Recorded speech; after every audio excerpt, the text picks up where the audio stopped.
And when Sherwood called me and told me that he was going to be having a retirement party, I knew that it was going to be a big event. I knew that it was going to be very significant because of all of the people that he has met along the way and all the lives that he's touched. You know, our fingerprints never fade from the lives that we touch. And so definitely Sherwood's fingerprint will always be on our hearts. And I think about, and when we were talking about the event, he asked me if I could give like a special presentation. And I was thinking, okay, you know, what would that be? And I remember back through the staff conferences and the PWT meetings and how we often would share these icebreakers, great icebreakers and very encouraging icebreakers, motivational icebreakers. And so I told Sherwood that I would come and I would share a few of his favorite stories that he really enjoyed. One was the frog story, another one was the weasels, and the last one was the old man with the pool in the backyard. So now, there was an old man who throws a party in his backyard. And in his backyard, there's a very large swimming pool. And in the swimming pool, there are alligators. And at one point during the party, the old rich man gets onto the microphone and he says, if any young man can swim from one side of this pool to the other side of the pool, I'll give that young man one of three things. Either $100,000 in cash, or 2 of my fancy cars, or one of my vacation homes anywhere around the world. At that moment, there's a large splash. And everybody turns and looks at the pool. And they see this young man in the pool swimming. Alligators are rushing towards him. He's able to dodge past the alligators. He's swimming to the other side. Alligators are right at his heels. But he's able to get to the other side and jump out of the pool. Everybody cheers. Everybody's surprised that he survived. The old rich man then comes over to the young man and he says, well done. So tell me, which prize do you want? Do you want $100,000 in cash? The young man replies, no, full of anger. Old rich man then says, okay, well, then you want 2 of my fancy cars? But again, the young man says, no. Then old rich man then says, okay, well then you must want the 3rd prize. You must want one of my vacation homes anywhere around the world. But again, the young man screams, no. And at that moment, the old rich man is confused. He's like, well, wait a minute. Those were the 3 options. Well, then tell me, what do you want? And full of anger, the young man says, I just want to know who pushed me in that pool. It's a cute story. But please don't miss the moral of the story. The moral of the story is this. If you live in the past, you die in the present. We have to let go of the past so that we can move forward into the future. And Sherwood is a person that is all about positive energy, positive attitude, and that's why I think he really liked this next story, the weasels. There was a young boy out in the Midwest who wanted to see an eagle fly. So he gets a pair of binoculars and he goes out to a large open field and he's watching, and finally he spots an eagle. And the eagle is flying higher and higher and higher. Then all of a sudden, the eagle stops in midair. And it begins to fall and flap and fall and flap and fall and flap. Finally, it disappears out of sight. And the little boy says to himself, what happened to the eagle? Did someone shoot the eagle? I didn't hear a gun. And the little boy walks for about a mile in order to find where the eagle had landed.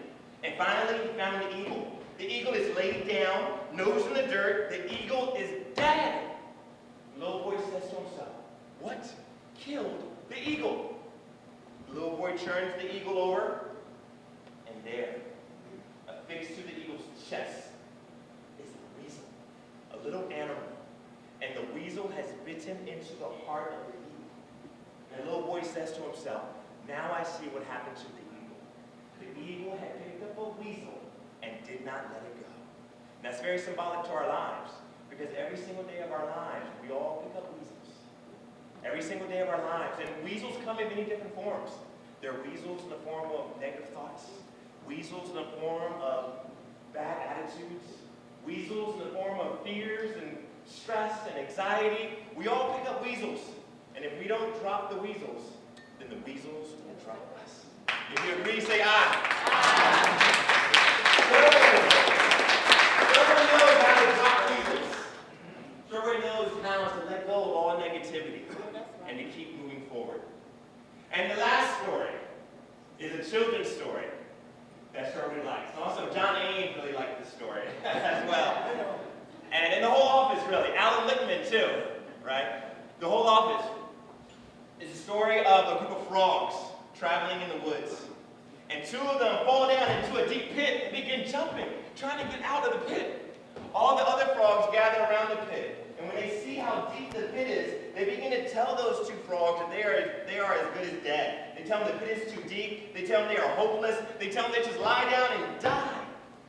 One of the two frogs in the pit takes heed to what the other frogs are saying. He listens to all the negativity. And you remember, where focus goes, energy flows. What we focus on, we feel. He listens to all that negativity, and he becomes very discouraged and depressed, and he just gives up. He stops jumping, lies down, and dies.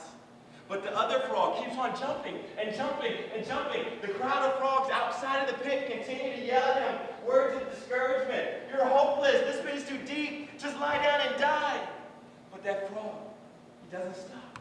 He keeps on jumping and jumping and jumping. And finally, he makes it out of the pit. Everybody was surprised. And then they discovered that he was hearing impaired. He was unable to hear all those words of discouragement.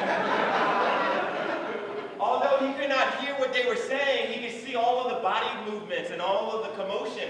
And he actually thought that they were trying to encourage him the entire time. Can you imagine that? The crowd was looking down at him, yelling at him, "You're hopeless. This pit is too deep. Just lie down and die." He's like, "Hey guys, I'm coming. I'm coming." It's a cute story. But it's amazing how Sherwood really exemplifies the messages of all these stories. And as one of Sherwood's favorite quotes, he used to tell me often, and there's a quote that he had with since middle school: "Winners never quit, quitters never win." And with that, I'd like to present a special gift to Sherwood. I was just thinking about what could be something that could really be symbolic. And I was thinking about how in Sherwood's enthusiasm and his positive energy, and I know that at the source of his strength, at the source of his enthusiasm, is his strong faith. And so I wanted to share with him, and I'll open it for you, Sherwood. It's just a little chart, and it just has because I know that we all as human beings get discouraged at times. And so as Sherwood, I know he's going to continue to be positive. And I just saw this chart, and it's something that can help us all to stay motivated. You know, when we say it's possible, God says all things are possible. It's a little chart that has different Bible verses of encouragement. And so I just thought about this, I was motivated by it, and I knew that Sherwood would enjoy it as well. So here you go, buddy.